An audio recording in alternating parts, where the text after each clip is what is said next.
Hello everyone, how are you guys doing today? I hope you guys are doing well. I'm gonna do a few maybe quick fixes for audio just to see if I have my gain up in the right at the right levels. Could be too much. I will of course check out the chat. I'm kind of speaking a little low for that reason, but also let's see what the chat says. Chat says audio. Oh, my wonderful prof and husband. Oh, wait, before I say that, audio is good, but a little lower than the music. Okay, let's check this out. Okay, so I'm near my microphone. Let me take this banner off, soundengraver.com, Sunkissed, my original album. I'm gonna check in the settings, and maybe hopefully camera doesn't affect it either. But let me bring this up. Okay, so that StreamYard has it where it's like mic volume from 0 to 200, which is so confusing. It defaults in the middle, which is really 50, but it's 100. So I'm at 150 right now. I'm going to bring it all the way up to 200 and see what that sounds like. All right, so it is at 200. Let's see how that is first. Exit that and then see if it's good. Sound is engraving kind of low. Am I still low? Okay. Well, I can increase the gain on my interface by a little bit. That's better, but try moving the mic a little closer. I'm actually pretty close to the mic. I'm gonna okay, sorry. That was you heard the stand hit the desk. So I'm actually really close right now. How does that sound? I'm at like if you have all the gain all the way up, it's like at 5 o'clock as far as the dial is concerned. I have it at 3 o'clock right now. So let's see how that is. And okay, so Brian Goat Martin says, I hear you. Okay, that's good. It's good. Okay, good. Now there's actually one thing I want to see. There is one more thing I want to see in the settings, and I could be wrong, but I do want to see if reducing the mic background noise actually helps, or if I sound like I'm talking in a can. So I'm gonna uncheck this, and you tell me if you hear a difference. So here it is. Okay, how does that sound? Does that sound better or worse? I'll be able to see that in the chat.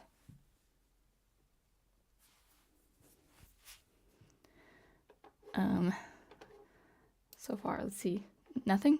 Is it better? Oh, worse. Okay, much worse. Okay. All right, never mind. Okay, is that better? I checked it back. I put the check back in its checkbox. Tell me if that's better. And then if you need me higher, I could still go up a little higher. And then after that, I'll put on the camera.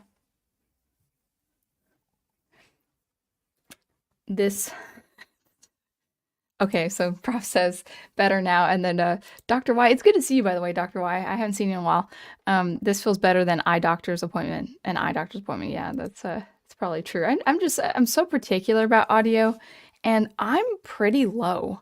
I feel like my output is way lower than it needs to be compared to other people who stream, even with good commentary. I do see a couple new people, and I feel like I've recognized your names from shorts. Like you've put comments on my shorts because I talk about art sometimes, which can some of my opinions can be kind of controversial, but that's okay. So Lance, the film guy, I think I've seen you on a comments on a short, and then Peter Parks. I haven't seen you before, but good to see you. Welcome, because we will be talking about modern entertainment a little bit, but really in the context of two things. I forgot the first thing. The thing I'm thinking of is how we are responding to modern entertainment. Now, anything I say about modern entertainment is I'm not saying, oh, well, all entertainment before 2010 was so much better. There's bad film, bad art in every decade. So it's not comparing what we see now to what we've seen in the past decades. But anyway, let's go ahead. I guess if I'm gonna boost my gain up just one more, just a little bit more, just to play it safe, and I'm thinking about trying to put I might put a preamp into my interface for StreamYard next week, but we'll see. I don't know if StreamYard likes that. All right. Can you hear me now? All right. I'm just playing off what you guys are saying. All right. Let us turn to the video. Now, you might hear me low. Let me switch on the camera. Okay, that's fine. You might hear me low because I'm better. You know, Prof and I have been pretty ill for most of, if not all of October, and we're still recovering from whatever bronchitis we had. When I was teaching music lessons Friday, there was one lesson in the afternoon where I completely lost my voice, which is not ideal because sometimes I teach voice. So it's my voice comes and goes. So that's going to depend on the length of the stream is also going to depend on how my voice gives. But fear not, inside this cup is lemon water with lemon slices in it. Fresh lemon slices, I might add. There's sometimes like when for the very rare occasion that we would ever go to a restaurant, or I've been to restaurants, sometimes I'm tempted to put like the lemon in the container for my water, but I feel like that's nasty even if the lemon is covered. So no, I have to freshly cut lemon and put it in my water. So anyway, we've got a crowd in the chat. Good to see you guys. Of course, well, I think Ghost Planet was first, but what's first in the comment is Brian Gilmartin, and he is a member. I want to say, honestly, modern entertainment has me more eager to slap people who make it for TOS. Gosh, what is TOS? I forgot. You got to remind me. I'm blanking. This is not a threat against anyone. Just me venting. Yeah, I understand that. I understand. My wonderful prof and husband, who actually has a pretty loaded quote, because we're going to go over this. It's just a movie. I just want to be amused, says the modern consumer. He puts in amused. We're going to get to that because it's actually just a sentiment I hear everywhere. And I don't care where you are on the political spectrum or on the popular entertainment spectrum. The phrase, I just want to be entertained. I just want to be entertained. There is some truth to that sentiment, but I'm going to actually pick it apart and maybe offer a bit of critique. But part of that being just entertained is to be amused. And etymologically speaking, the word amused, is a muse. Now, not a as that particle to say this is a muse. This is my muse. No, every time you put an A in the English language, it is to mean without or not. So the word atonality, as far as music is concerned, is atonal, without tonality, without pitch or harmony. So a muse is essentially, effectively meaning without a mind, or without your muse, without contemplation. Now, we use the word amused all the time, and that's fine. But we want to focus on, especially in modern times, or contemporary times, I should say, we want to focus on making art that is entertaining, but that's also speaking to us, speaking to our sensibilities as human beings, speaking to the human condition, the human experience, life experience, whatever form that may take. So that's going to be the stream for today. Just no notes, no lecture. It's just an honest discussion. I thought I'd wear Star Wars with the original cast because, Star Wars is, for whatever writing flaws it may have or whatever deficiencies it may have. And I can't think of it right now. It's a good set of films. It's good movie making. So I gotta bring that about. Ghost Planet is in. Welcome. And Crystal Ashes, ahoy, good to see you. I wanted to give a shout out to Crystal Ashes for last week giving away 5 memberships. And also, well, first of all, that's always wonderful. Thank you so much for doing that. But also, I don't know if he's here today, but author of sci-fi and dark fantasy, Adega Outlaw, which you can check out at Amazon.com or his YouTube channel, because he reads his stories on his YouTube channel. Adega Outlaw actually did get a membership outside the gifted memberships, which put me over the threshold for 8 members, which means it shows on my page finally. So I'm so happy. I just need 8 members. It'd be nice to have more, of course, but I just want that threshold 8. So thank you, Crystal Ashes, for doing that, and also thank you, Adega Outlaw, for joining, supporting this channel for $2 a month. As if you guys aren't aware, some of you might be aware, but I do, even if the memberships change, even if the names change, I put the names of my members before any music video that I put out. So whether it's a music tutorial, which actually is an evergreen thing. My music tutorials, even if they're made like 4 or 5 years ago, they still get views, which is wonderful. Educational videos will get more views. But in any case, I do appreciate people joining for $2 a month. It always helps. Wonderful to see our wonderful friend, who's not a channel member, but he is our close friend, Big Al Presents. So I'm going to put his name on there. Thank you so much. Have a great stream. Thank you, Big Al. I hope you and the YouTube sphere, all that jazz, is doing well for you too, with your 10-word reviews. And I don't know if you do longer reviews. It's been a while since I've seen your channel, but I know you live stream and watch movies as well as rate movies, so good to see you. I bet you're excited for Hallmark Christmas movies, maybe? Lance, the film guy, wonderful to have you. It has been this way since 2015. You say the start of the downfall of Hollywood. Yeah, I agree. Hello, says Samuel Proctor. Good to see you. And Brian Gilmartin and Aria, which is a great name, if that is your real name. I think I'd either teach a student who has a sibling named Aria or a friend. I was like, oh, this is my friend Aria. I was like, that's a wonderful name. It's a very musical name. So if you ever sing in opera, you could say, my name is Aria, and I'm going to sing an aria. Let's see, Peter Parks is in. Good to see you. And that might be everyone, maybe. Samuel Proctor has some comments I'll get to. Oh, Private Eye, good to see you as well. Sorry for missing last week. Well, I missed a lot of weeks anyway for being sick, so no worries. I can't even remember what I talked about last week. Oh, Dracula. Yeah, we talked about the book, Bram Stoker's Dracula, for Halloween. It was good. I don't think it was as analytical as I hoped.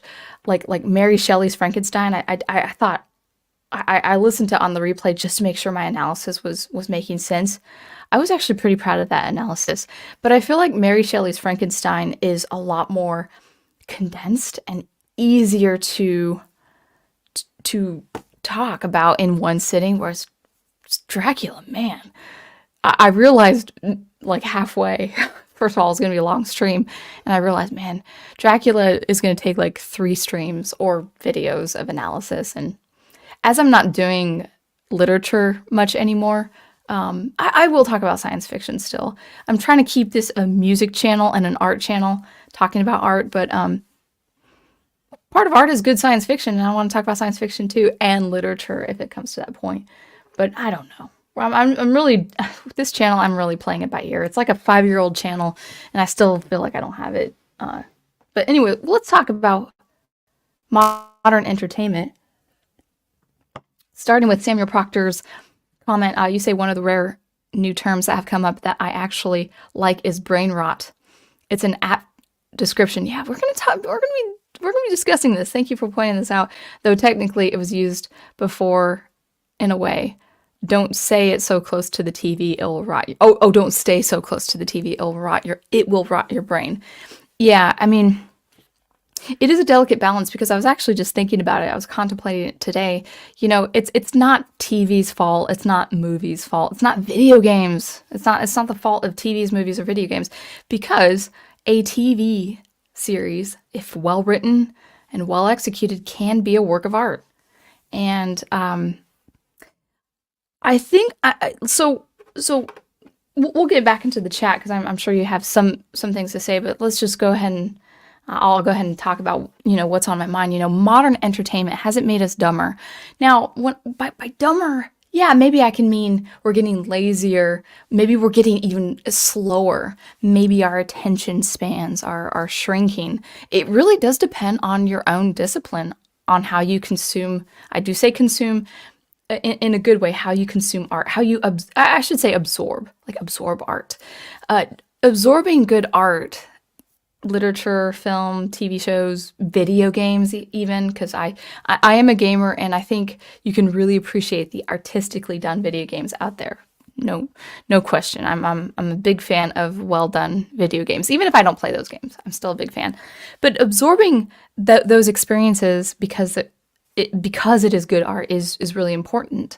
Now, with the inundation of the technology and the input that technology has made for us. I mean, yes, we can be very, very distracted. Now, I didn't mean to talk about this, but it's just off the top of my head. With social media, I'm so selective about what social media I consume. I'm not yet, maybe I will be later, but I'm not on Twitter. I'll keep calling it Twitter. It's weird that Elon Musk owns the letter X. He owns X. We have only 26 letters of the of our standard alphabet, and he owns one of them. We have 25 left up for grabs. So I'll call it Twitter, I guess. We still can, right? But I might be on there, but I'm really on just YouTube, whether with producing videos or live streaming, or just, watching people's commentary, watching people's wonderfully done video essays and all that. And even for me, who I think about this actively, I think about this every day, where I just have to be disciplined to read a book or listen to a short tale or go away from kind of that brain rot, as Samuel Proctor is saying. Even in the YouTube space, we have to be very, very careful. Now, I already feel my voice giving, so we'll see. I gotta drink some more lemon water. Ace, good to see you. Adega Outlaw, thank you so much for joining as a member last week, because you helped me get that tier, so shout out to you. I do appreciate you joining. I mentioned you maybe before you came in. Anyway, what was I going to say? So before my voice gives, modern, I don't want to follow the really a 10-year-old trend that's been since 2015, if not earlier, where people are complaining about the poor quality of modern entertainment and saying, or obviously in recent years, or the last 8 or 10 years, where it's where entertainment is very, very much with a strict agenda, where it is political. We use the colloquial now, the colloquial term woke. So I'm going to use it just for the purpose of this discussion, even though I don't really use it myself. I try to avoid the colloquial, but it's important because everyone knows what it is, whether you're for it or against it. A lot of people in the commentary space, especially leaning more center right in the political sphere, they will complain about, all these movies and all these TV shows, it's all woke and we got to stop it. It's all woke. We got to stop it. And now we're seeing, okay, I'll be very, very serious about this, but we're seeing this rise of independent art, which is great. We're seeing a response to Hollywood, which is also great. Independent films, independent graphic novels and stories and stuff. That's great. I'm working on a series of short science fiction stories myself, as well as long science fiction. So it's good to have it, but the trap is with these independent artists who are, shaking their fists and saying, no more woke, we're anti-woke. The trap is making stuff that is a reaction to stuff they hate. And I've said this on my stream so many times, where you really do want to avoid that at all costs. You are responsible for making art for art's sake. You're not, if you're inspired to produce something as a reaction to something else, okay, that's fine. But that cannot stand on its own. That's not a sole reason. It will have no legs to stand on if it's just something as a matter of a reaction to something else. You don't really want to produce art that is simply a reaction to something else. Well, I don't like how this film is, the film industry is working. I hate how the game industry is. So I'm going to make a game that's nothing like their games, and it's nothing like their protocol, and it's nothing like their social community taglines. Okay, that's fine, but think about it. Think about it. If you are already mad, let's say as a gamer, with the shenanigans, the political shenanigans of what's going on, if you're already mad about that and you have the resources to develop a game yourself, would you develop such a game? The answer is no. You wouldn't even, you really wouldn't even think about producing, like, oh, I'm not gonna produce such a political garbage for a game. It's like that shouldn't even be on your radar. You shouldn't even think about it. You would just make a game that has good gameplay, that has a good premise, that has a good set of, maybe some good world building and settings. You wouldn't think, okay, I gotta make a game that is opposite of what this game I hate is about. It's like, that should be a natural reaction. And we were talking about the colloquial term woke and how so many people are mad about woke. And I kind of want to talk in conjunction with that about the term anti-woke. Now, anti-woke I would say could be misrepresented. And I hope I'm not one of those people that could be misrepresenting that term. But I understand why people would not want to associate themselves with the term anti-woke. And it's because, like what we were talking about with our reaction against political agenda and art and stuff like that, it's like, well, you're only there, you only exist on the online space just to be a reaction to the woke. That to me effectively is anti-woke. Now, you might have those political leanings, you might have those sentiments, but do you really want to identify yourself as something against another thing? Or do you want to instead be for something? That's actually what I want to say about art in general. Modern art, us producing art in contemporary times. It's like, I don't want to be known as someone who is anti-woke. I'm writing science fiction because I love science fiction and I really want to write good fiction, good stories. I want to tell tales in the form of short stories and also in the form of epic long fiction. And I'm not gonna, let's say, I'm not saying it will, but hypothetically, let's say such a story would be picked up and say, oh my goodness, this is science fiction that we haven't seen before, and it's made by this person. She's anti-woke because she didn't put woke stuff in. It's like, I don't care about that. Like, okay, if you want to ascribe that piece of fiction just for your own commentary purposes, I won't deny you. You have the prerogative to do that, but that's not my aim. I have a really nice epic story in mind that will take quite a few years to get down. I'm still in the writing process. It will be a while. But just because it's not woke, it's not anti-woke. I'm not out to write a piece of science fiction that goes against a political thing that I would personally oppose. So that's what I'm trying to say is we as independent artists, wherever you are on the political or social spectrum, do you want to be known for? Do you want your art to be known for something that is in retaliation to something else? Because if you think about it, whatever you're opposed to, if it procures such a reaction in your art, you kind of give them that power. You give them a place because whatever they did inspired you instead of you generating something that is original and authentic to you. So that's what I'm saying. That there's more I want to say, but that's what I want to say when producing art. I have seen, I won't mention names, I won't mention YouTube channels, but I have seen the rise of independent artists that we know to be so against Hollywood, for instance, so against bad writing. And then whether a crowdfunding campaign, I don't know, whatever the case is, they bring about a work of art. And it looks subpar at best.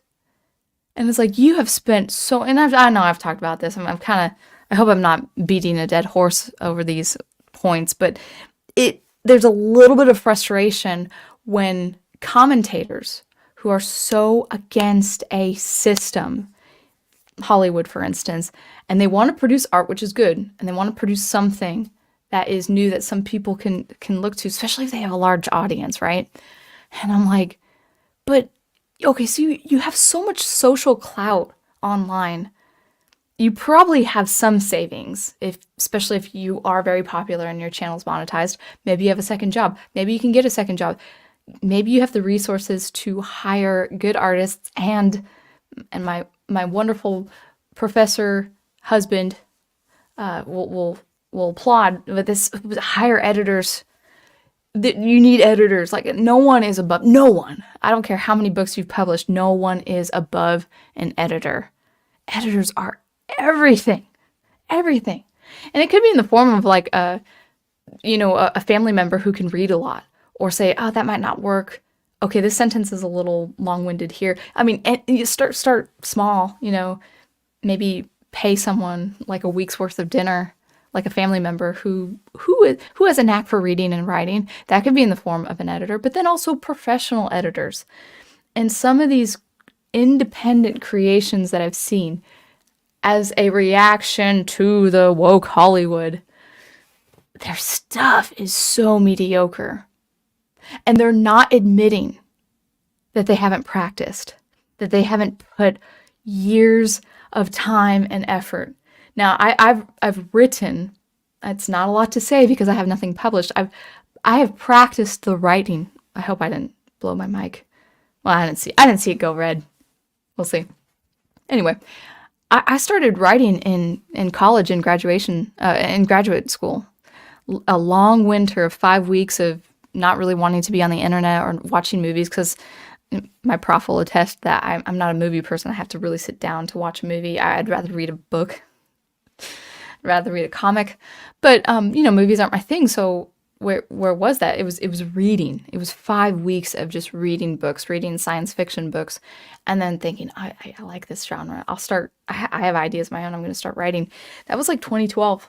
And yeah, I don't have anything to show for it, so you don't have to take my word for it. But the point is, it's been years. I remember giving my mom a first draft of my first work, and she had no clue what I was talking about. She's like, I don't know what these characters are about. I don't know what these characters are doing.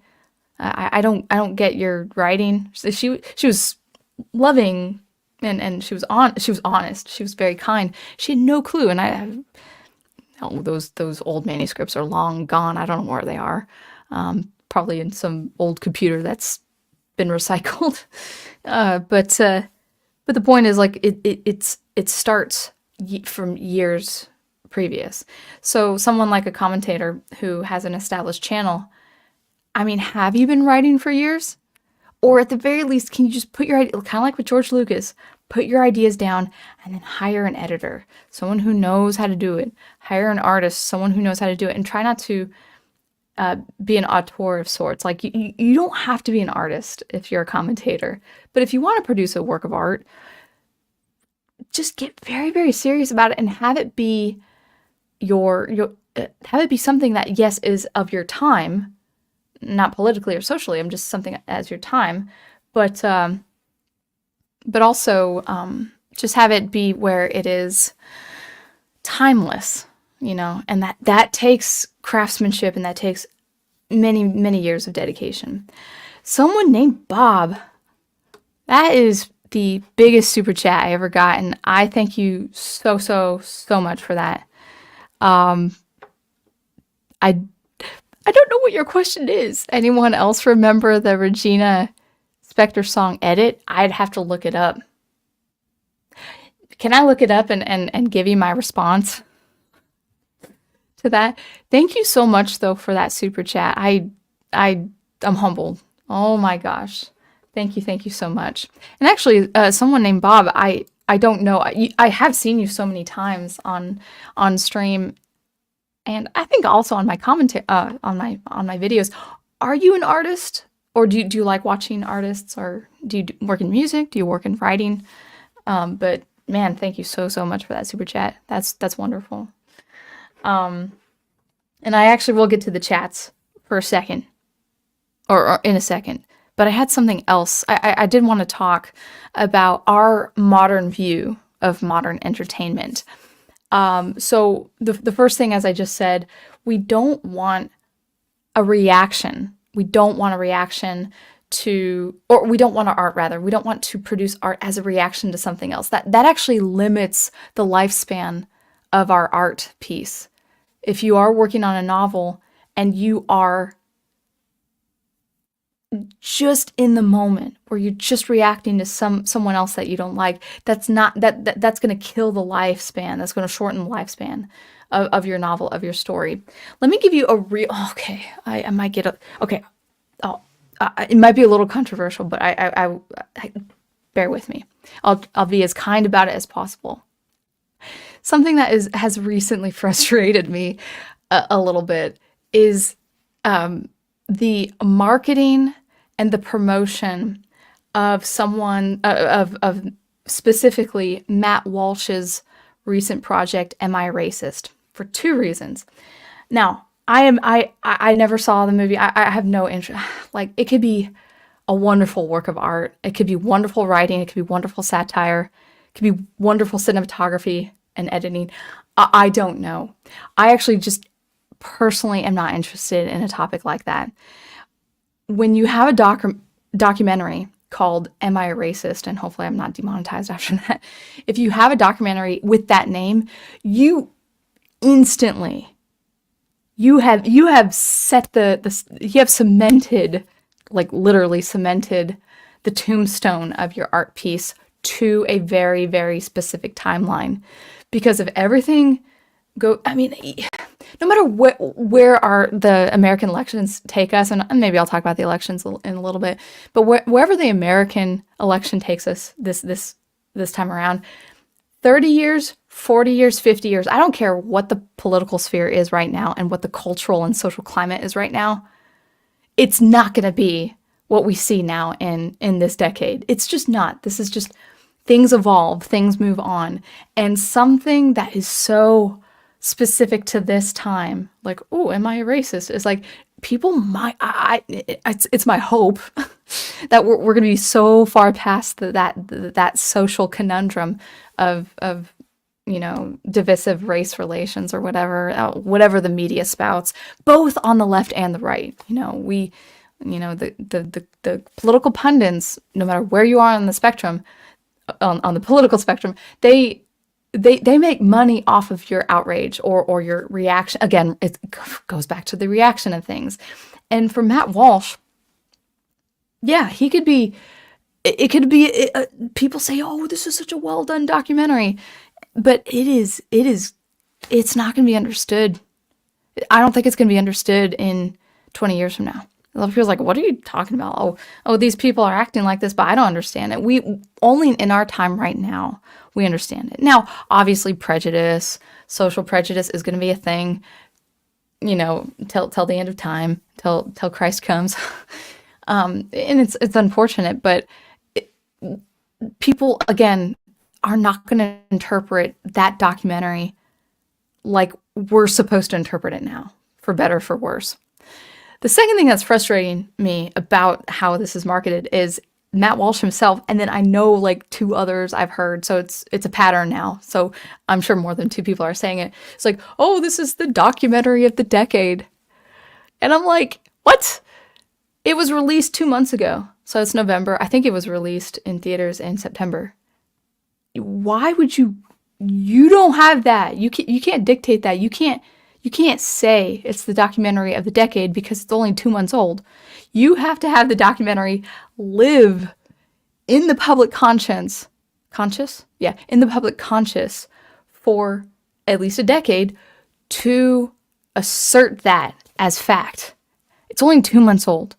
You don't know that there might be another documentary out there, maybe several out there, whether historical or whatever, that's going to be so good and that's going to rest in our psyche.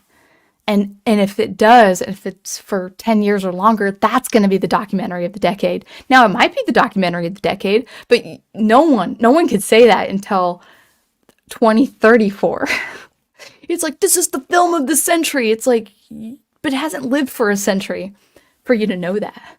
Casablanca is probably the film of the century still, even though I haven't seen the movie. I need to see the movie. Probably need to see that movie because I heard it's a classic. 1 second. So I need to grab some water real quick, but I might be coughing. 1 second.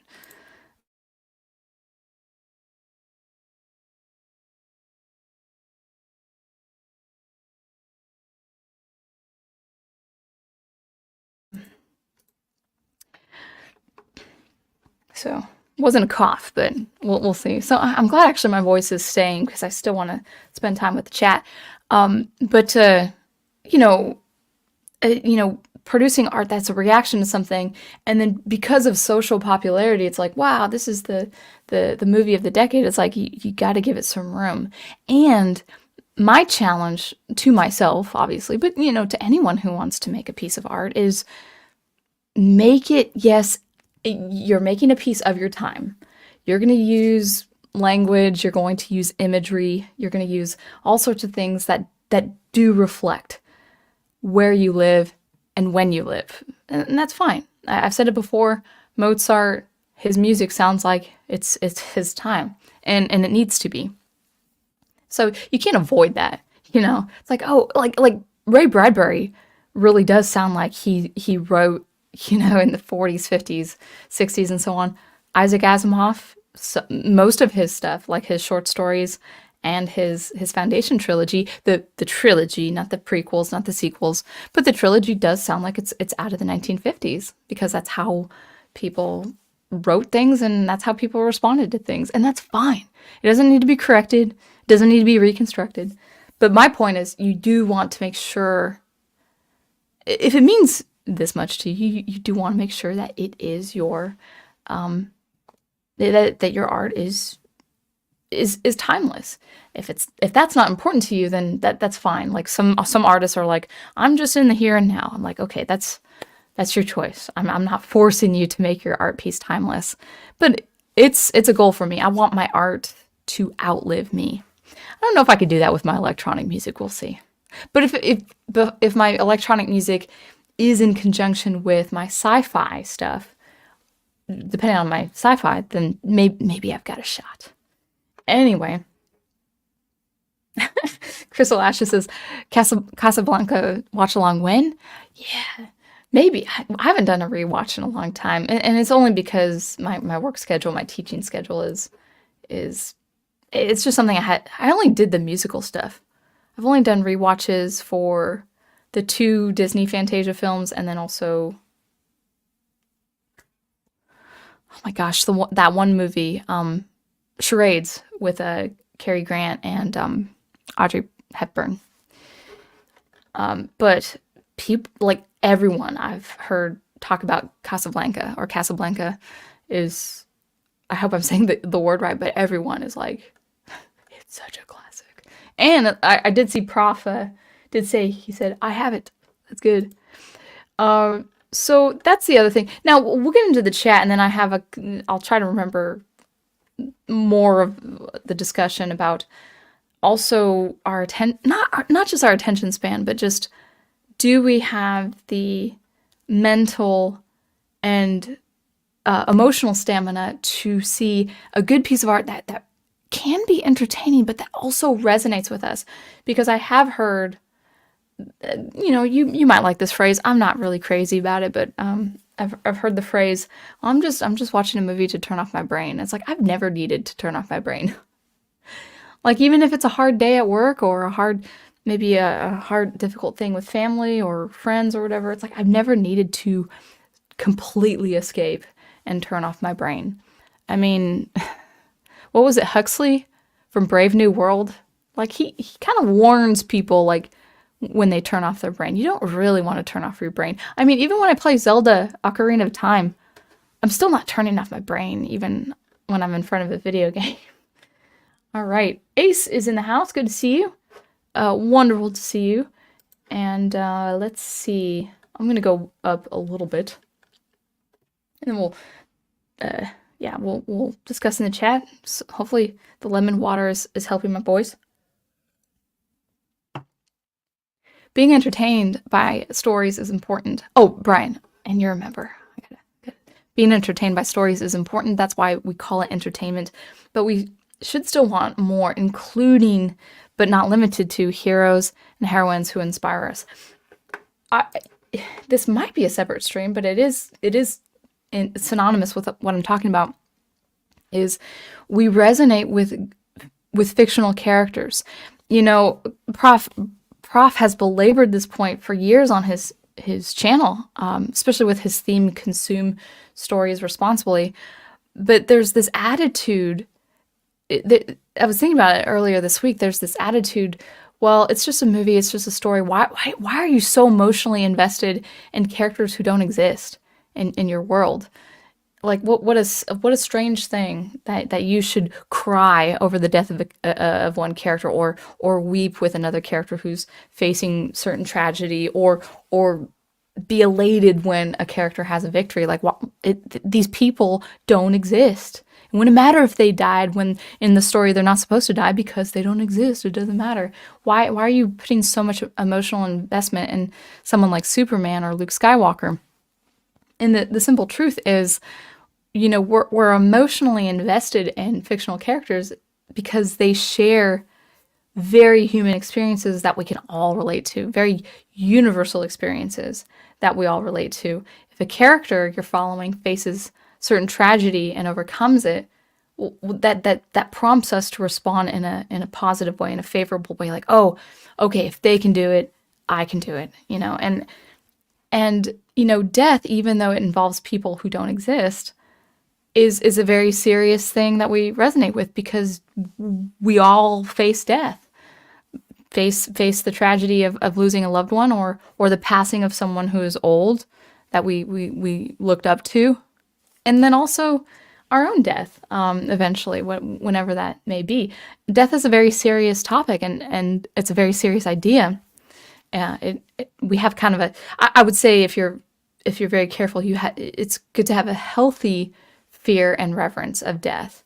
A lot of religions, especially the Catholic religion, really has a healthy fear of death. And I shouldn't say fear, I should say reverence. But it's always sobering. And so if it's seen, if it's experienced in a film, we're going to resonate with that. Yeah, we may cry, or we may feel really low when someone who does not exist in our real world faces something like that, because we face it at different times in our lives, something like that. So it's more than just entertainment. It's more than just turning off the brain. Entertainment is a major component, because otherwise you wouldn't follow the story. Or art. It doesn't have to be just stories related. It could be art, it could be music. But you know, like when you go to a magnificent opera, we're talking about music, or a musical, or even a play. You are going there to be entertained, but you're also going there for a very, very uplifting and transcendental experience. And it can't just be entertainment. We can't just be amused. We can't be without our mind and our faculties. We can't just, you don't want to be lobotomized with entertainment. And this is my critique of people who are trying to produce art that are just reacting against the woke stuff. It's like, no, you're responsible. If you are serious about undertaking a project, you're responsible to making a piece of art as good as you can, as resonant as it can be for the human experience. So yeah, thanks, Brian. Appreciate that. Dr. Y says, Sound Engraver, muse means to think. Amuse means not to think. Yeah, that's right. I love that word, muse. Huzzah, says Crystal Ashes. You're welcome. Happy to help always. Thank you, Crystal Ashes. Oh, shout out to you too. I think you bought, if I saw your name, because I think I remember your name for my email. Check out soundengraver.com if you want to be on my email list for a free track. I think it's a track. Maybe I should put up a free album one of these days. I forget. But you, I think, bought 2 of my albums, so I really do appreciate that. Thank you so much. Hope you like it. And I need to like get on the ball when I start releasing more music. It's gotta happen. I'm still catching up with my stuff, but it's getting there. When I release more music, I will. I need to like look on my website to see if there's any discounts I can find. Maybe I think I could do something. I just have to gotta be technically savvy for that kind of stuff. But I'll remember you for sure for something like that. Private Eye says, "Hello, Miss Sound. Sorry for missing that week." Oh yeah, I saw that. Crystal Ashes says, "Dracula is a big story. It's so dense. There's so much packed in that book, as you say." Yep, true.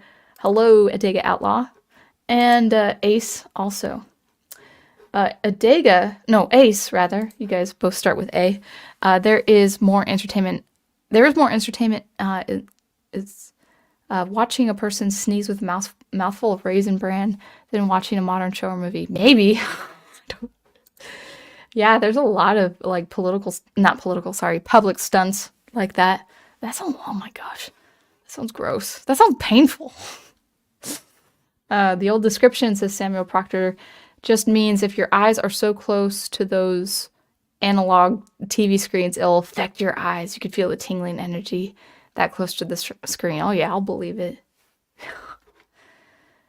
No, I don't know. I'm just kidding. The Crystal Ashes. He owns the letter X. I mean, he owns X. It's so weird to it's so weird.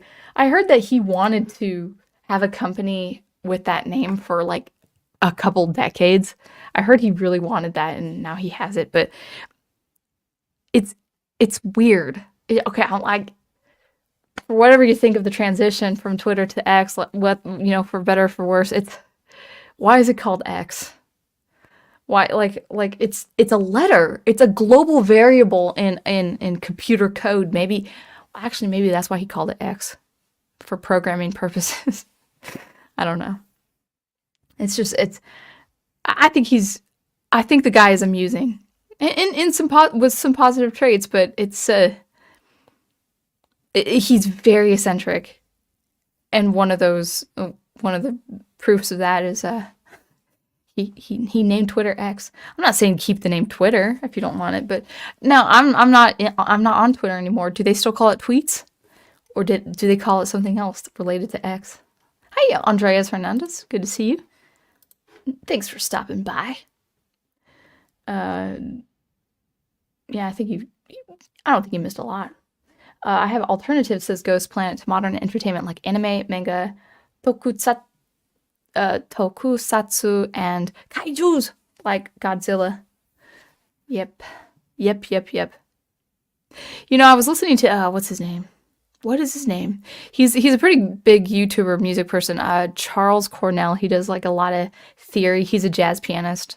He knows piano very, very well. He plays piano very well, and I think he did a recent video on really good music on anime. And I've never gotten into anime myself, but I will not deny that a lot of anime has a lot of impressive music, very impressive soundtracks, and also animation of actual musicians on anime. And he did one of his analysis was Spirited Away. And I was like, Spirited Away, man, I haven't seen that movie in years, and I might watch it again.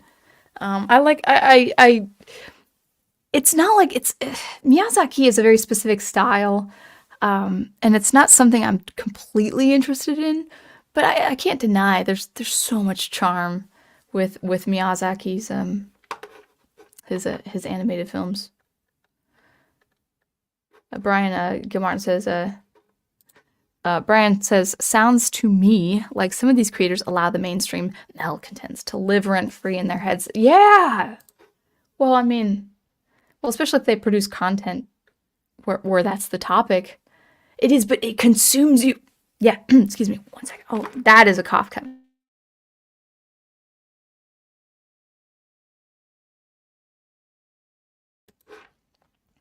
Okay, I think I'm better.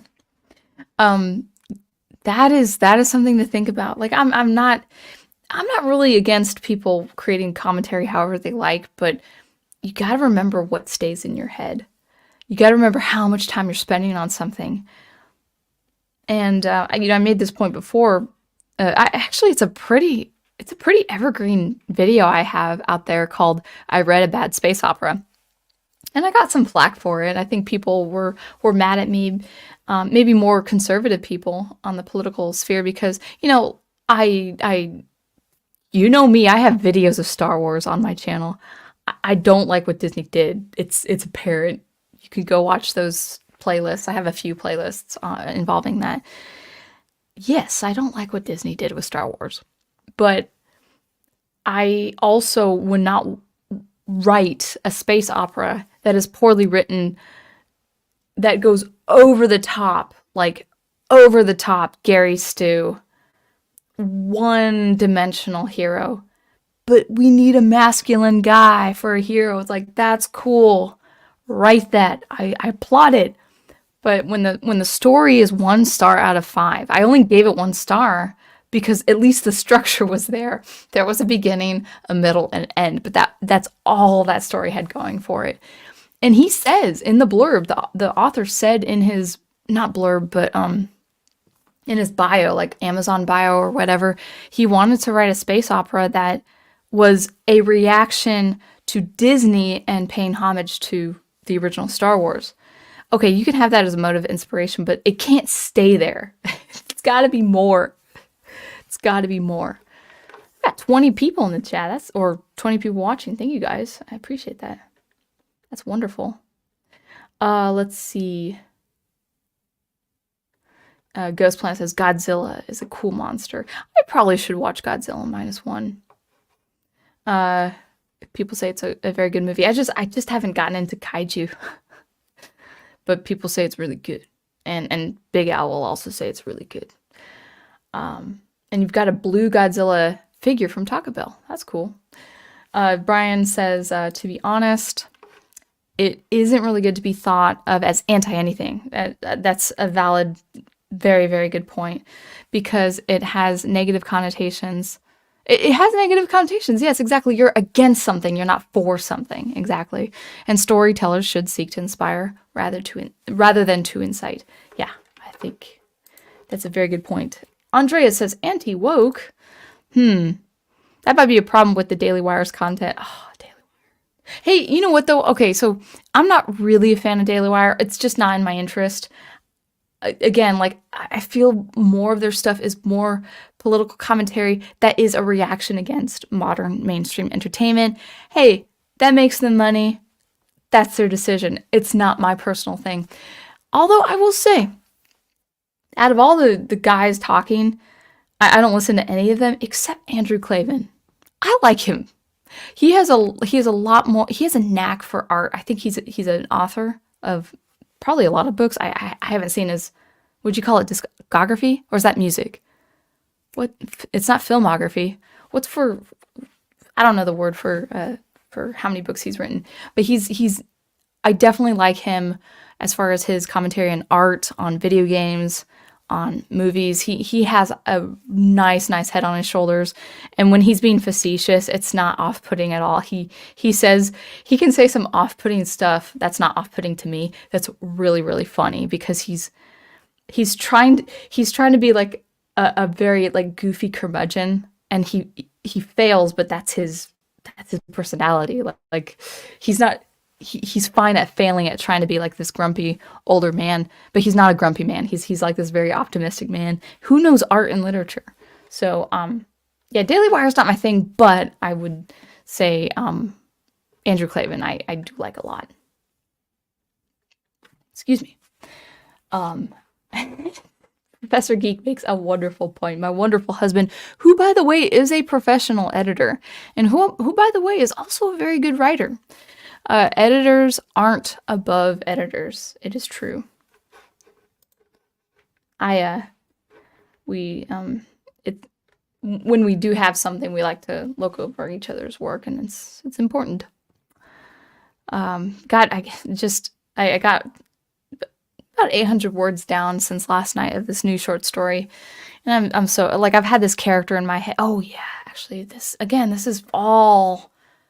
It's all like it coalesces. It's all related to one thing. But this character that I've had in mind for many years. He's not a human character actually. He's an alien character in my science fiction, and I'm starting to like he's in the longer science fiction that I am writing. He's like in book 3 or 4 probably, maybe out of 5 books. I don't know. But anyway, I was like, I need to write a short story about his story and what's happened to him, and I'm so jazzed. Like he's a great character, and he has a lot of elements that it was purely organic. But I didn't realize until just a few days ago, having read Mary Shelley's Frankenstein, that he has a lot of elements as the creature of Frankenstein, but also as Victor Frankenstein himself. He has both. He has a mind of both elements. And I'm like, it was purely organic. I was like, yes, this is what good literature does. It inspires you to get better with your characters and your premises and your settings. I was like, yeah. And then actually, Dracula also inspired at least the short story of this character, because it's not epistolary, but it's in the form of journaling. It's first person perspective, and it's he's recording his thoughts. All right, Simber Proctor says, oh wait, I don't want to miss anyone. Oh, I'm sorry, I almost missed stuff. I almost missed people. Yes, Adiga Outlaw says, good art would be timeless. Quote woke and quote anti-woke both freeze the product. I'll perfectly worded, freeze the product into a limited and fading part of culture. Ultimately, it will be worth nothing but a cautionary tale. Oh, so true and very well put. No matter what you think of Tolkien, Lord of the Rings, no matter how many iterations or interpretations of it exists in the future, and no matter how many shenanigans with Rings of Power, Lord of the Rings is cemented in our psyche, generation after generation. It can't be denied, and it's a beautiful thing. And yes, he has principle. He had his work is known for being well, in a softer way, pro-environment. He hated, it's very famous, a fact that, Tolkien did not like what the industrial age was doing to the forests and the trees. And so he produced, as a component, not as the whole theme, but as a component, the Ents and the preserving of nature and protecting nature, protecting what has been cultivated, like in the Shire and in is it Fangwood? Is that how? Is that the name of the forest where the Ents live? And then also with the Silmarillion, he had his notes on preserving and protecting the trees and the mountains and all that, and all the evil beings would just abuse the environment. And so he had principles and he had things that were important to him, but he put it in a way that is this epic tale, this with the Hobbit, with the Odyssey format, and then also with the Lord of the Rings. Like what makes Lord of the Rings the story so special is the inside the fiction, inside the text, inside the stories with the characters, they're looking back upon a more glorious time. And it's like, yeah, but it's also the Third Age too. There's some adventure as well. All right. Let me grab some more water.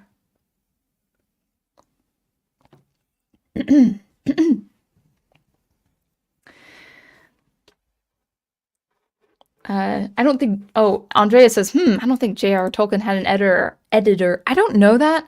And I'm not actually, like, I will admit, a lot of his prose, especially in the Fellowship, I felt like it got better, with the subsequent books, but I can't remember. It's a little all over the place. I feel like he could have pared down a lot.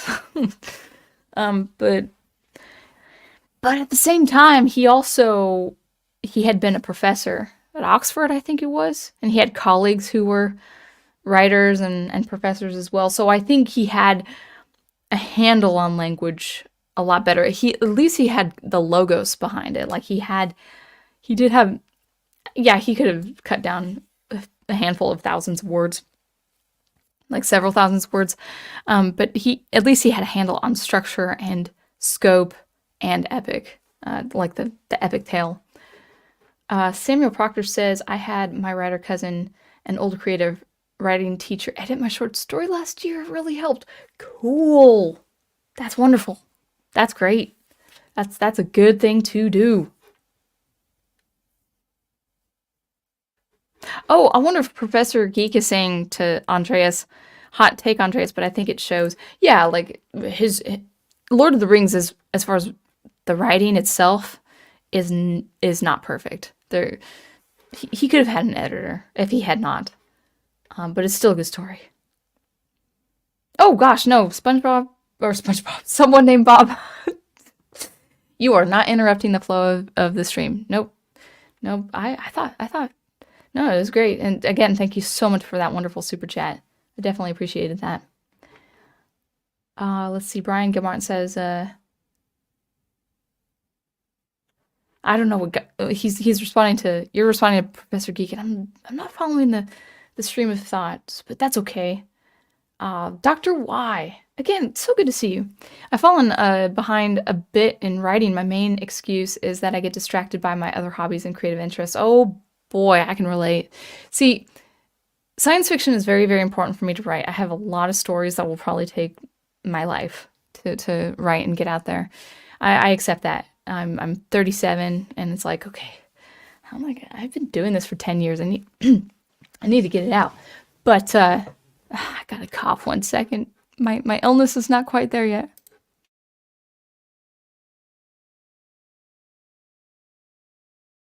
It's like that tickle in the back of the throat. I hate that. But what was I gonna say? To your point, Dr. Y, yeah. Science fiction is really important, or just writing in general is really, really, really important to me. But I make music as well, and I have a few steep learning curves involving what tools I want to use for music making, and it's easy to be pulled apart for sure.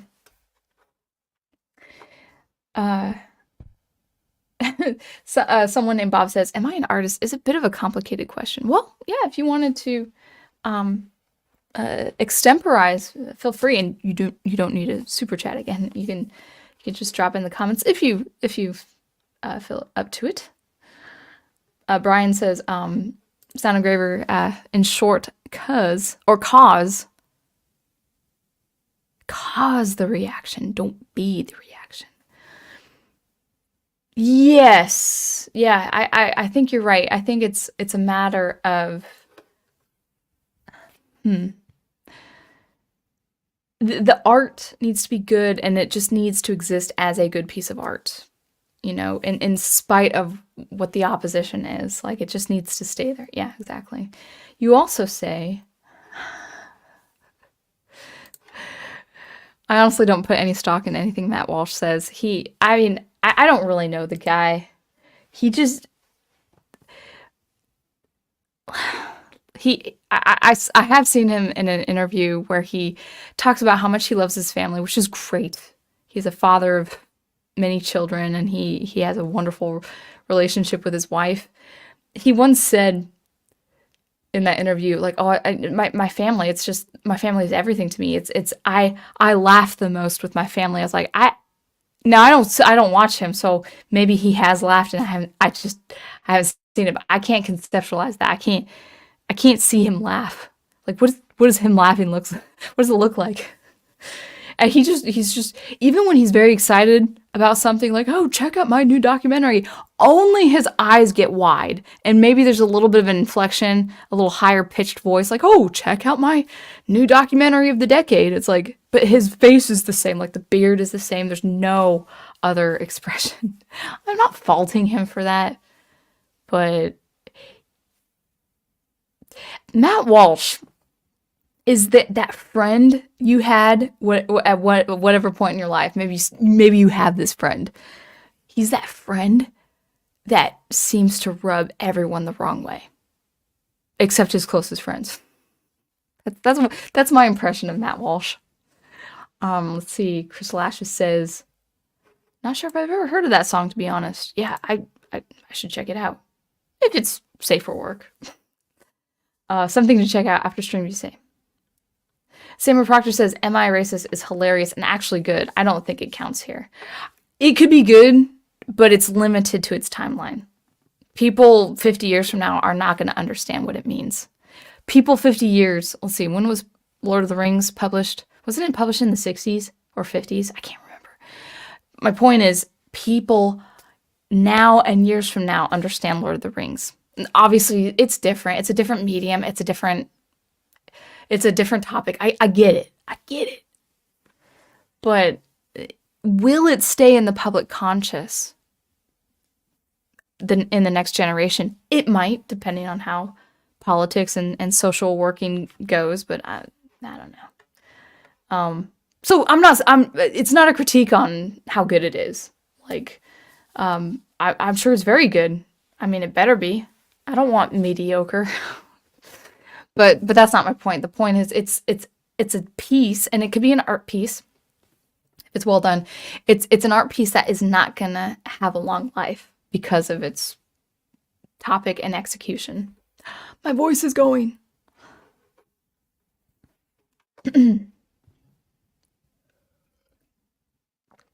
Samuel Proctor says, I think Walsh hopes that the movie ages well. The whole point is to make fun of the current culture just by asking them questions and letting them answer, much like What Is a Woman, but even funnier. Yeah, I mean, there's a purpose to it.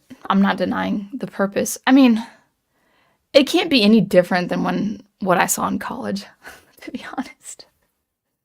So, I mean, this documentary is really for the normies. It's not for people who've been in college, who've taught in college, who've been in the academics, or in the artistic world.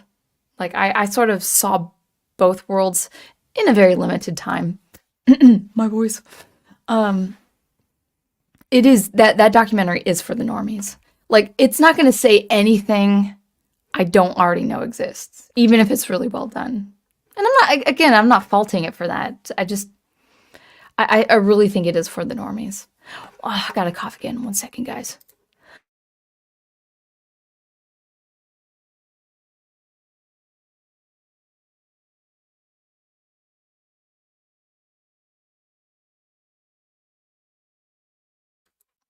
Well, it's been a good. Oh, sorry.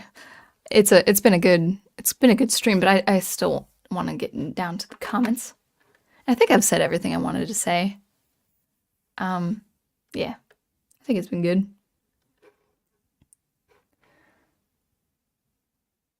Oh, I'm sorry. You're correcting yourself, Samuel. You say doesn't age well. I meant I think.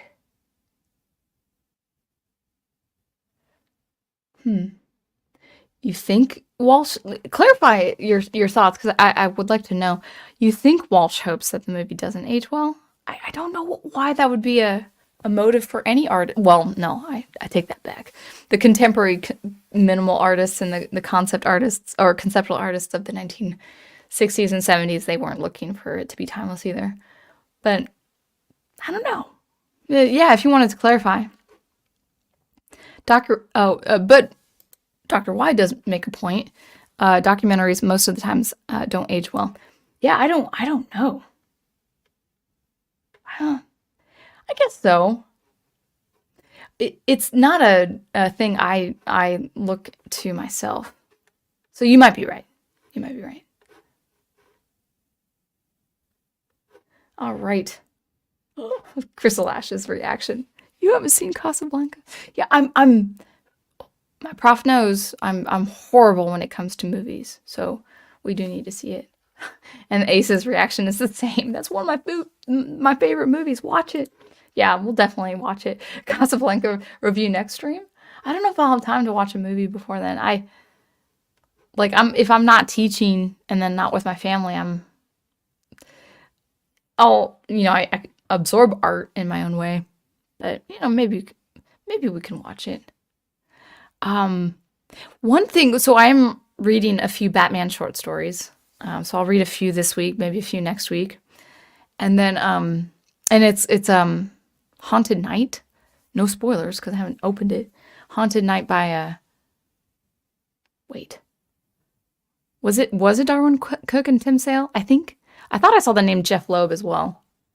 Um so that's my next piece of art that I'm absorbing. Excuse me. What was I gonna say? I lost my train of thought. But yeah, well, I'm definitely watching Casablanca. I hope I'm saying it correctly too. Documentaries are meant to document history, whether current. So there's always going to be a part of that that doesn't age well. Maybe. Let's see. But in the way of just kind of to clarify, in the way of art, though, I think people on this part of the political spectrum, with conservatives, you don't take the culture back. I mean, if you want to, you don't take the culture back by retaliating against the opposition. If you do mean to preserve culture, you just got to produce good art, and then everything will fall into place.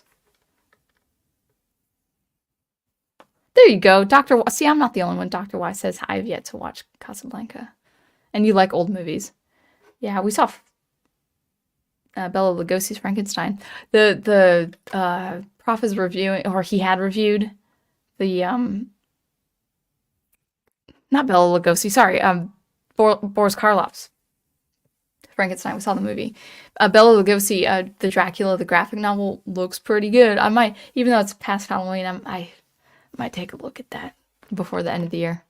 I also want to listen to Tales of Solomon Kane as well. I think that's a good November. So Batman and Solomon Kane. So I'll try to actually listen to a lot more Tales of Solomon Kane because the character intrigues me. Just the premise of who he is. Samuel Proctor says there are cringe Daily Wires. I don't know any of these movies coming out. There are cringe Daily Wire movies like Lady Ballers and Mr. Burkham. Is that how you pronounce it? But there's more great ones like Run, Hide, Fight, Shut In, The Hyperions, Terror on the Prairie, which I think was, oh my gosh, why is her name? Gina Carano, I think she's in that. What is a Woman and Am I a Racist? All right. Dr. Y asks, how do people turn off the brain? Whenever I try, I end up falling asleep. Escapism, though, well, Brian says, I wouldn't turn off my brain, but I do go into fiction for escapism. Now, here's the thing about, Prof and I just talked about it, I think this afternoon. Escapism, yes, we're escaping out of the mundane. That's important. We lose ourselves in a type of world, in a type of story, and that's good too.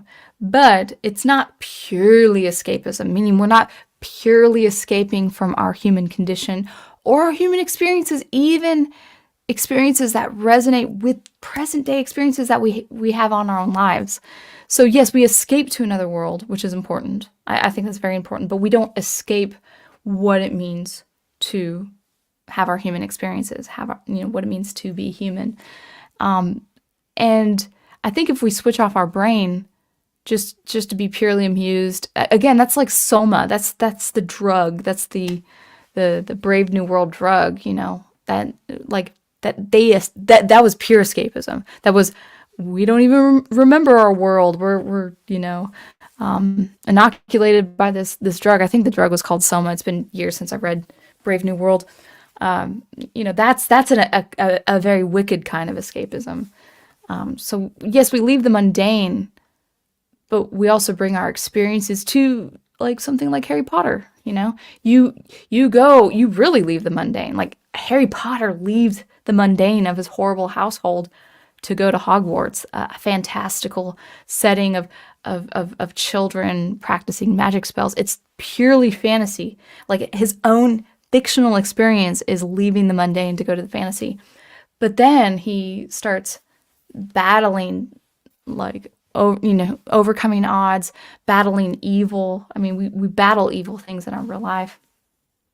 And so it's not a pure 100% escapism. Now, I'm not critiquing your comment there, but yeah, it's important, but we don't want to eat the soma. I think it's called soma. I'd have to check. All right. Crystal Ashes, let's bring this up because I think this is important. I feel that, quote, you have to turn off your brain to enjoy it is the worst insult anyone could give a movie, TV show, book, video game, etc. Yes. 100%. 100%. Like, okay, I love the world of Stargate. That's the show. It might go down as my favorite show. Agents of S.H.I.E.L.D. was also really good, but the thing is, like, it's fantastical. It's outer space. It's cosmic, but it's I don't know what I'm trying to say, but there are some really deep moments in Stargate that pull my heartstrings, and I'm like in tears at the end. It's like it says things that really cut to the heart in my experience, and I would not have it any other way. I don't want to place blame. I would never place blame on a show like that, saying this is too cathartic. This is just toying with my emotions too much. I just want to consume, and I don't want sad feelings. I don't want desperate feelings. I don't want to see tragedy with my favorite characters. No, I want it. That's what a good story does. Andre says, "What is a Woman?" is a documentary, and and Am I Racist is like a mockumentary. I think maybe the Daily Wire is better at writing documentaries than fictional writing. I don't know. I'm not criticizing the Daily Wire. I don't really. It's kind of like anime for me. Like I see the importance, but I'm not personally interested. So just because I'm not interested in it doesn't mean I think it's bad or poor.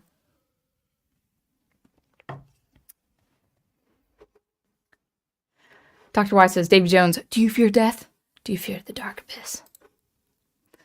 Oh wait, who are you talking to? I remember going to superhero comics and anime because I hated school. That's kind of a form of escapism for sure. Samuel says, I would like the Daily Wire to have Andrew Klavan write some of the movies. He's written so many well-written books. I think he was also a screenwriter at one point in his career. Yeah, Edgewise. So Crystal Ashes says, yeah, I bought Edgewise and Happy Anomaly. Really enjoy listening to those. I find your music inspiring. Well, thank you. Thank you. I'd like to go back to those. And in the future, those were mastered by a great guy by the name of Synthno Electro. But there are some instruments I'd like to revamp or some percussion. I might have a remastering of those albums too. And because you bought those albums, I would give the remastering to you for free. That's like years down the road though. I'm not disappointed with those were great experimental works and stuff like that. And I really loved experimenting with different instruments. Happy Anomaly is a happy tune. I don't know where it came from. I just put it all together and it's like, oh, this is kind of happy.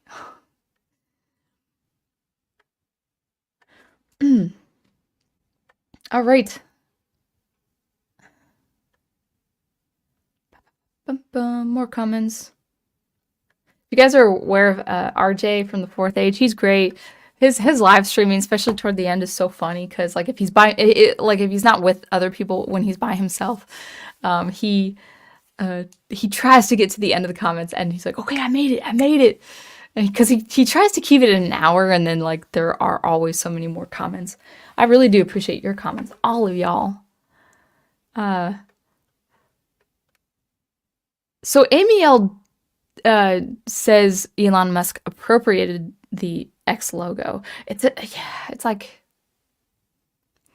I don't know. Like, could you get in trouble if you had like a black and white logo that just had X on it because your company starts with X? Like, what if Xerox back in the day had such a logo? Would they run into some legal trouble? I don't know.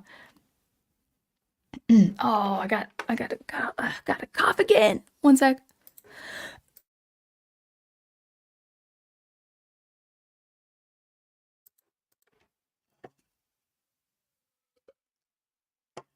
Oh, let's see.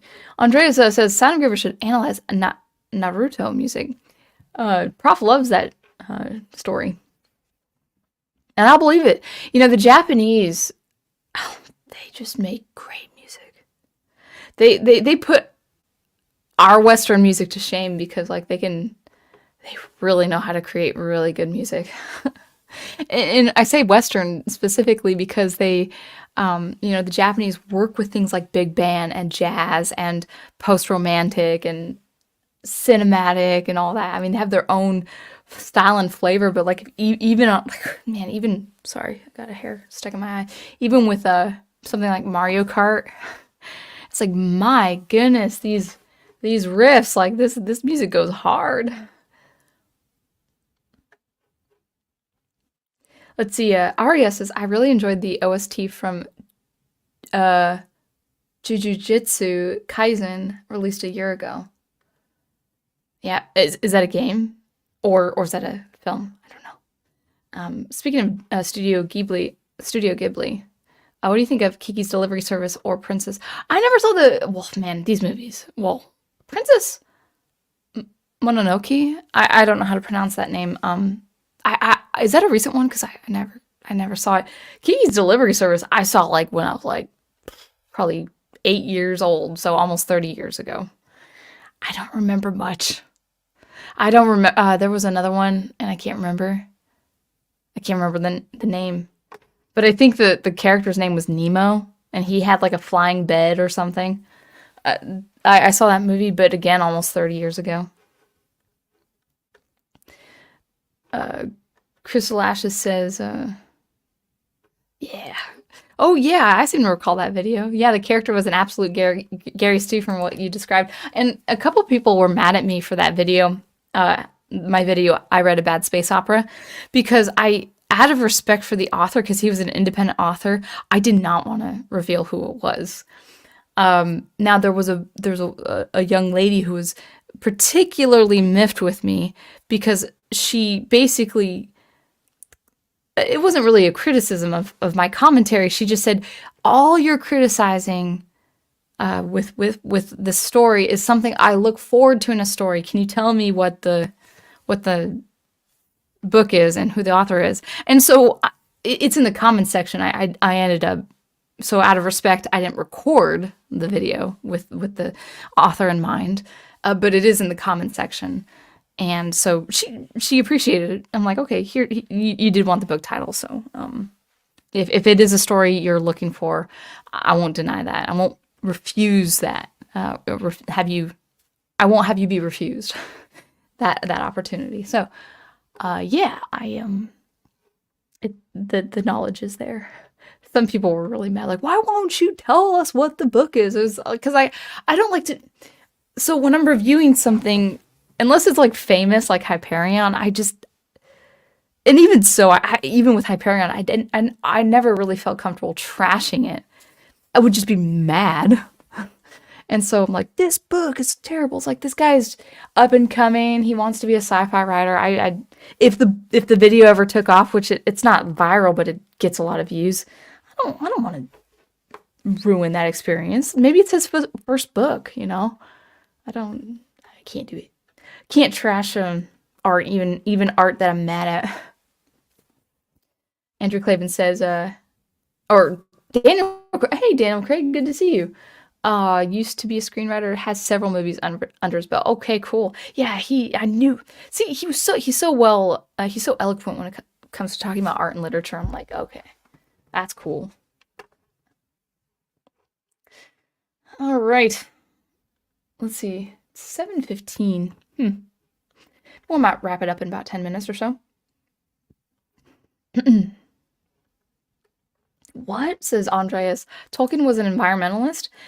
I mean, back when, the industrial stuff was happening and machines were taking over trees. Yeah, I mean, especially in England, like, England's a smaller mass. I mean, in America, we have thousands and thousands of miles of just barren land or rugged mountains and hills and buttes in Montana and all that. And as Americans, we might not understand the scope of getting rid of forests. Now we have hopefully positive forestry practices in places like Idaho and Montana and stuff like that, even with forest fires. But in England, I think that's a very serious thing. I think, yeah. Let's see. Hmm. Someone named Bob says, I kind of stopped making things for people because sometimes when I give some people basic things, it moves them to tears. But tears in a good way, in a cathartic way. Man, if you can make an art piece that moves people, that's a good thing. Or if it disturbs them, maybe not. That's not a good thing. I don't know. Lance, the film guy, says, I remember Matt Walsh did a video about his dislike of anime, although I'm not sure if he was being serious or sarcastic. Okay, from the little I know of it, I think he is very critical of men who like anime, men who like video games, and it reveals a short-sightedness among people of his political ilk, because anime, first of all, I don't suppose anime is for kids only. I think it can be enjoyed by adults. But the more important than that is it is done by adults who are artistic about such things. Like like if the soundtrack is blowing my brain away, and I'm a musician of almost 30 years. I've been in the professional music space for a very long time. Well, not very long time, but about a decade or longer. Plus my higher education in music. And if I'm blown away by the just mastery of music composition, there's something to that. That is an artistic decision, and that can't be discounted. Now, anime is not my personal thing. Like, I'm not saying I would never watch anime, but I really have no interest in the genre. But with Matt Walsh, I've heard of it with him with video games. Video games is an art form. It's an art form if it's well done. Now, obviously, if you're not moderating your time on a video game as a grown man or an adult who needs to get a job and be responsible, yeah, that's a problem. But that's with anything. If you watch sports until like it's, I can say the same for watching sports. I could say the same for hunting. I worked in Arkansas where all the men loved hunting. Hunting was their thing. They'd go out 3 o'clock in the morning in the frozen woods and they would wait for deer. And it was the best thing in the world for them. That was the best time. Best part of the week was that on a weekend. What if they stopped going to work and stopped providing for the family because hunting, which is, according to Matt Walsh, is a very masculine thing. It's like, what if they stopped going to work and providing for their family because they kept hunting? They'd get game, they'd get food for their family, but they wouldn't pay the electric bill. So everything in moderation. And who said something? So Lance, the film guy, you said did a video about dislike of anime. He's again, don't watch 8 hours a day of anime if you have to have a job and if you have to take care of people, but if it's a pastime that's done responsibly and if it's good art, there's nothing wrong with that. There's nothing wrong with an adult watching good animation, a good art piece. And a lot of conservatives don't grasp that when it comes to art. Yes, you can always go too far, as you can go too far with anything. But if you are responsible, like what my husband, Professor Geek, says, if you are responsible for what you absorb, there's nothing wrong with it. And some conservatives, especially, men who want to like, what was it like tighten the belt and get out there and hunt or whatever. Hunting's not bad. I think hunting's great. Although I don't. I wouldn't partake in it. But hey, it's a pastime, Fishing is a pastime, All that stuff. It's all recreation. Going out shooting cans is recreation. So, anyway. Whoa, mega voice crack. Did I crack my voice? I don't even remember. Oh, it's probably... What time is it? I'm kind of behind the chat. Anyway. Let's see. Griffith says, I was surprised to find out he was in his 30s. Who? Matt Walsh? Does he look older? I don't know. People look older. They look way older. Like, yeah. 1 second. I'm coming back, I promise. Just bear with me 1 sec. I'm still here. Just grabbing something from my desk.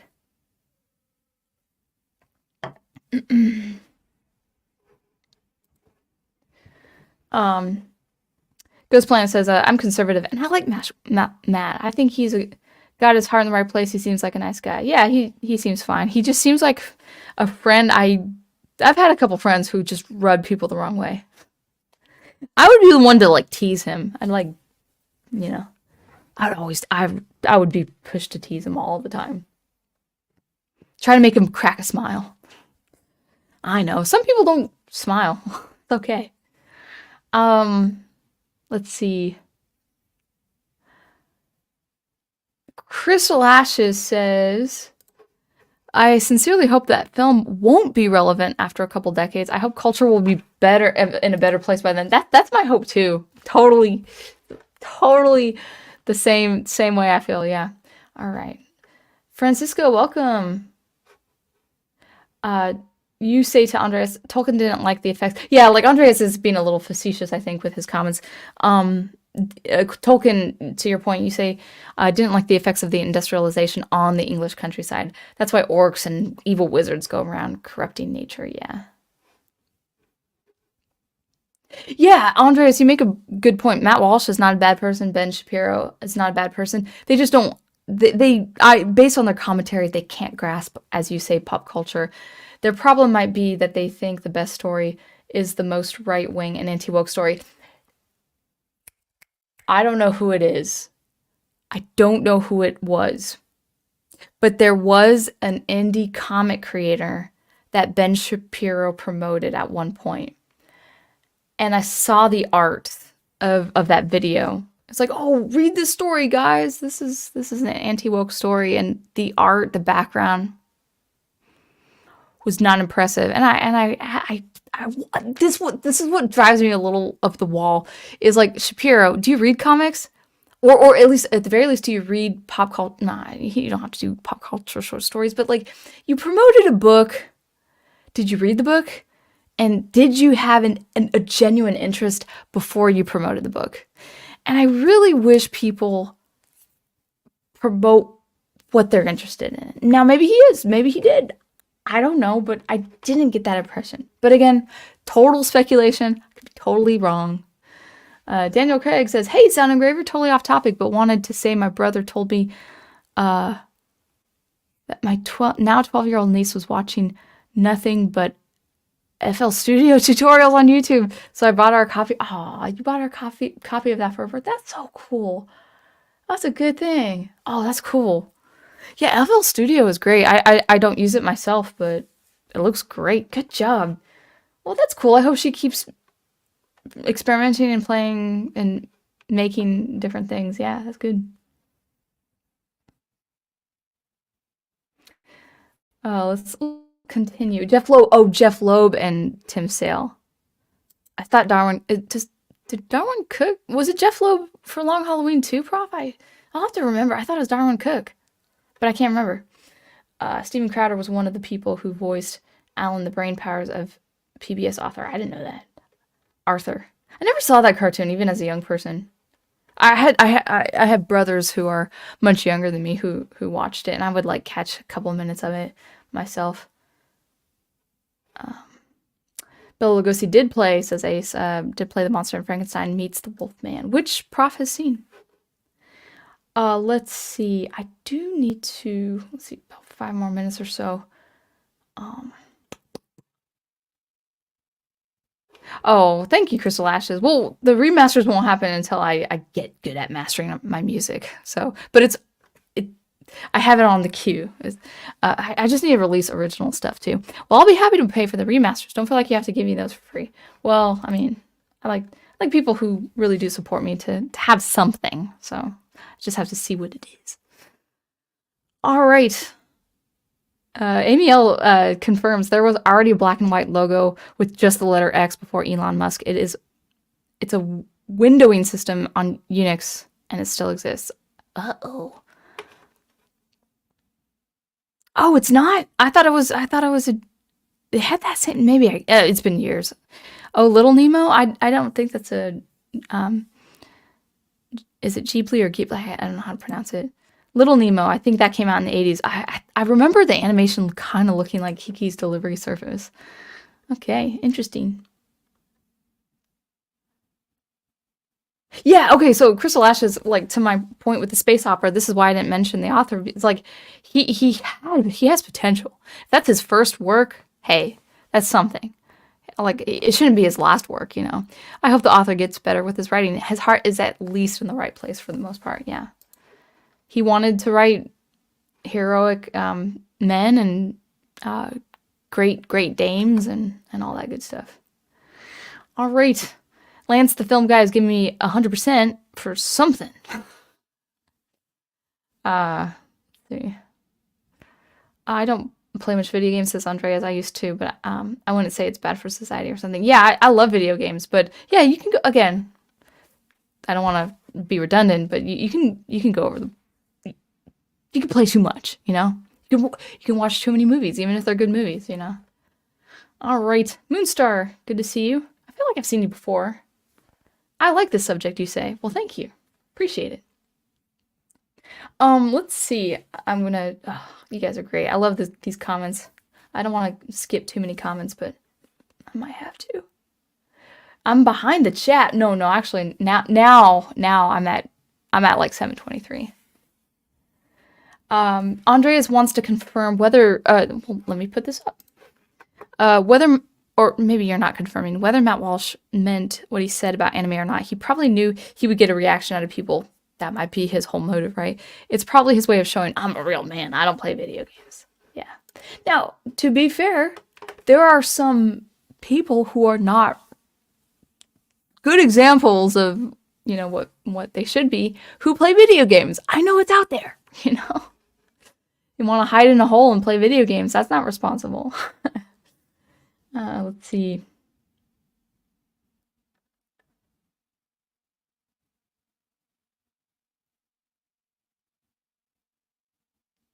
Is this an actual quote, Andreas? I'll just say it. I don't know. A responsible adult shouldn't have hobbies or respect for art. A responsible adult should only eat, sleep, work, rinse and repeat. Rinse and repeat. Yeah. Only struggle. All right. Yeah, Lanza says, oh, you gave me 100% for what you said about anime being a fun hobby to have, no different than football or hunting. Exactly. It's all recreation. It's all for your own personal experience. It's a way to better your life. It's all good. Could go too far, but it's all good. Let's see. Oh, CDs. I really want to put my music to CDs. It will happen. I don't know when. I actually compiled a list of what would be good, appropriate length albums, whether existing music already and new music that I want to release. CDs are really important to me. I would love in the next, I'm eyeballing it, about 2 to 3 years. In the next 2 to 3 years, I'm very serious about getting my mastering chops up and releasing my music on CDs, as well as releasing music in general, because I have a whole queue of music that needs to get out. And my silly illness put me like a month behind. I was supposed to release something in September, and then I got really sick for a whole month. I got mad. I'm going to try to record some violin on my tracks and then master those tracks and get something out there because it's driving me crazy.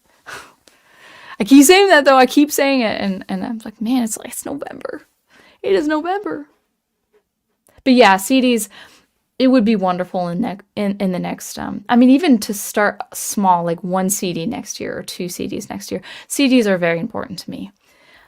They just are, and I'd like to make that as an option. And I think I can actually sell it at a comparable price from platforms that would sell, buy 100 CDs for us to make for X amount of dollars. And I think I can make it work. All right, Lone Star books, you say. It was good Comicsgate era book. Lone Star sounds familiar, but I'm not sure. The comic you're talking about is Lone Star, drawn by Mike Miller. I disagree with your take on the art. I didn't say, well, maybe the art, but the backgrounds didn't look right to me. But I only saw like 2 or 3 pages. But the background didn't look good.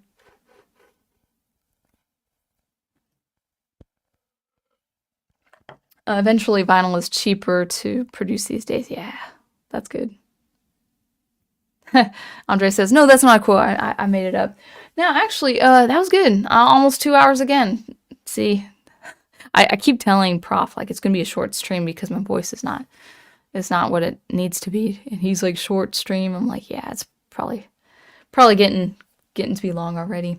So again, thank you so much, Crystal Ashes. Again, shout out to you for purchasing my albums. Soundofgraver.com if you're interested in eclectic electronic music. More to come, obviously. Also, Adiga Outlaw for being a member. Thank you so much. And then also, someone named Bob, thank you so much for your generous donation. So I think we'll end it there. Thanks, guys, for a wonderful discussion and some comments. And I think I'll catch you later. And until I see you next, you keep producing, preserving, and promoting that good art that you love. And I will catch you later. I'll see you next week. Bye.